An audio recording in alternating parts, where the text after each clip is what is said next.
Welcome students to my channel. In today's video, we will discuss about quartiles, how to find the three quartiles and how to calculate the interquartile range. This is the definition of quartiles. So what is quartile? Quartile are the data points of an arranged or organized data set that divides the whole data set into four equal parts, where each parts contain 25% of the data set. For example, if this is the arranged or the organized data set, that means if we have already arranged a data set in ascending or descending order, that means from the lowest value to the highest value. This is the lowest value and this is the highest value. If we arranged the data set in ascending order, then the quartiles divide this whole data sets into four equal parts. So there will be three more data points. This is Q1, Q2, and Q3, which divides this whole data set into four equal parts. And how much data contain each of that part? Each of that part contains 25% of the data set. Or in other words, we can say that below Q1 there is 25% of the data set, and above Q1 there is total 3 into 25, that means 75% of the data set. For Q2 is similar to the median, or Q2 and median both are equal, the same thing, same measures. So Q2 divides the whole data set into 50-50 ratio. That means below Q2 there is 50% of the data set, and above Q2 there is 50% of the data set. And for Q3, we have 75% of data set that is below Q3, and above Q3 we have 25% of the data set. So there are three data points in an organized data sets that divide the whole data sets into four equal parts. So these four data points are called the quartiles of a data set. Now we will see step by step calculation to find the quartiles for an ungrouped data. These are the formulas of the quartiles.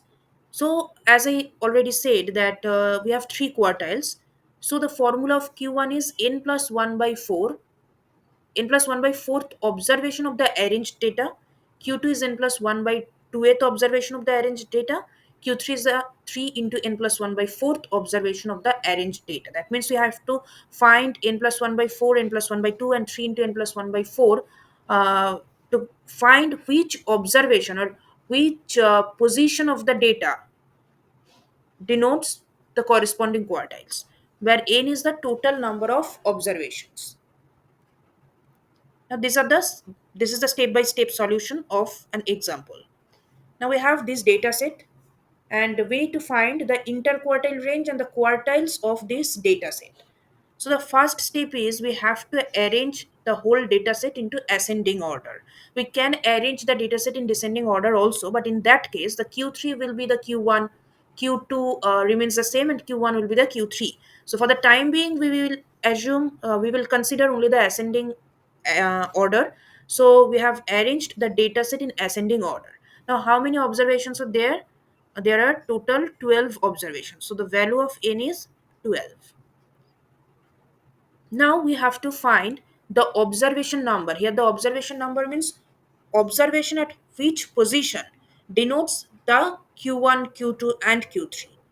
For Q1 we have n plus 1 by 4. So according to the formula, n is 12. So 12 plus 1 by 4th observation. That means 3.25th observation of the arranged data. That means from this data set we have to find the 3.25th observation. The observation at the 3.25th position. For Q2 we have 12 plus 1 by 2, that is 6.5th observation. And for this will be Q3. For Q3, we have 3 into 12 plus 1 by 4, that is 9.75th observation in the arranged data set. So I think up to this, you have the ideas clear to all of you. Next is step 3. Now, what we do in the step 3? In the step 3, we will find the exact data points. In step 2, we have found the position of the quartiles. And in step 3, we will find what are the actual value of the quartiles at that position. So Q1 means 3.25th observation. So 3.25th observation means the observed value or the Q1 value lies somewhere between the third and the fourth observation, as it is the 3.25th observation. So the Q1 lies somewhere between the third and the fourth observation.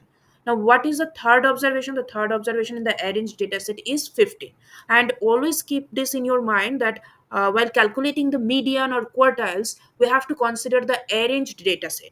We should not consider the raw dataset. We have to consider the arranged dataset always. So the third observation is 15. Now, as I said, that Q1 will lie between third and fourth observation, or how much close to the fourth observation. It is 0.25 times the difference between the fourth and the third observation. Okay, so as this is 3.25th, so somewhere between third and the fourth observation. And how much close to the fourth observation? 0.25 times the difference between the fourth and the third observation. So the fourth observation here is 36 minus 15, so the total is 20.25. So this is the Q1 value. Next, we have Q2. So Q2 is the 6.5th observation. So in the same way, we have to calculate the Q2 observation or the Q2 value. 6.5th means it lies between 6th and the 7th observation. So the 6th observation is 40 and zero point 0.5 times, times the difference between the 7th and the 6th observation. 7th is 41. So the answer is 40.5. This is Q2. For Q3, we have 9.75th observation. So Q3 lies between the ninth and the 10th observation. So this is the ninth observation plus 0.75 times difference between the 10th and the ninth observation. 10th observation is 47. So this is 0.75 into 47 minus 43. That is 46. So we have already calculated the three quartiles, Q1, Q2, Q3. So these are the steps. This is how we have to calculate the three quartiles. Now there is one more measure, that is the IQR or the interquartile range. Now what is the interquartile range? Interquartile range is the middle 50% of the data set. So if this is the data set, this is Q1, this is Q2, this is Q3, and each of this part contains 25% of the data point.